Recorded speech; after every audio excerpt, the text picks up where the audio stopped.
Just po sa gagawin natin ngayong presentation. At sa mga sponsor, kung may mga darating pa po kayo mga guests, giveaway po para sila po mapakinggan nila. At alam ko naman yung mga sponsor dito, mga milyonaryo na, mga kumikita na. Baka naman, sino po kumita na ng milyon? Ako pa lang ba? Wala pa kumikita ng milyon? Mukhang may mali sa sistema nyo.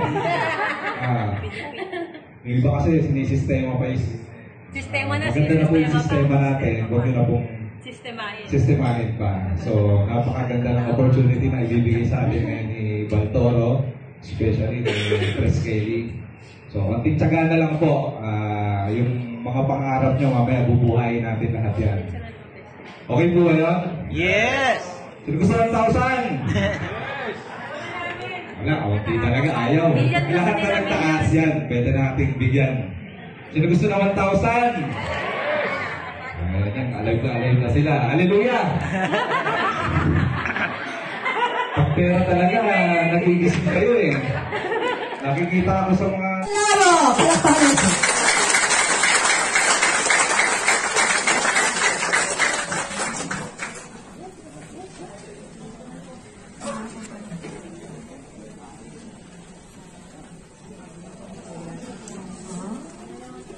Guys, alam pa ka.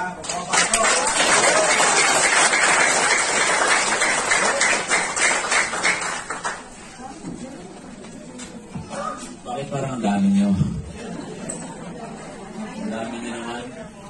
Napakaganyan ako eh. So, hello.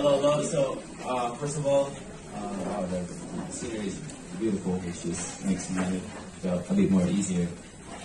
But yeah, so first of all, guys, thank you so much for your patience. I know I went overtime scheduled time. It's just that, what can you do? Quezon City is the most traffic city in the Philippines. But yeah, anyways, again, para mas maging maayos yung ating presentation. Kasi actually, unexpected po na